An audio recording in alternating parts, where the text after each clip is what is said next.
మిత్రులందరికీ నమస్కారం. వ్యవసాయవానికి స్వాగతం. ఈ ఏడాది ఎన్నడూ లేనంతగా మామిడి పూత పూసింది. ఆ పూతను చూసి రైతులు మురిసిపోయారు. అయితే తేనెమంచు కారణంగా చాలా వరకు పూత మాడిపోయింది. మిగిలి ఉన్న పూత పిందెలుగా మారగా తెగుళ్లతో అది కూడా చాలా వరకు రాలిపోయింది.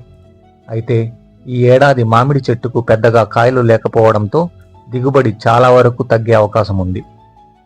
గతేడాది ఎకరాకు 3 నుంచి 4 టన్నుల దిగుబడి రాగా ప్రస్తుతం కేవలం టన్ను నుంచి టన్నున్నర వస్తుందని రైతులు అంచనా వేస్తున్నారు.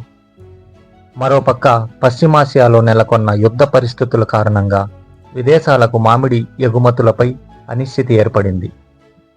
ఒక పక్క దిగుబడి తగ్గడం, మరోపక్క ధరల్లో అనిశ్చితి వల్ల ఈ ఏడాది పెట్టుబడులు సైతం రాని పరిస్థితి ఏర్పడింది అని రైతులు ఆవేదన వ్యక్తం చేస్తున్నారు. ప్రస్తుతం మామిడి తోటల్లో కాడలు తప్ప కాయలు లేవు. గతేడాది కంటే కేవలం 40% దిగుబడి వస్తుంది.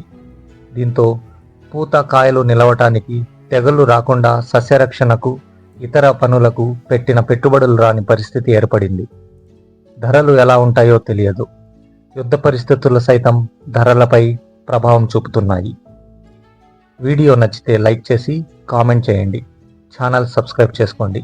మరిన్ని వీడియోల కోసం మళ్ళీ కలుద్దాం. సెలవు.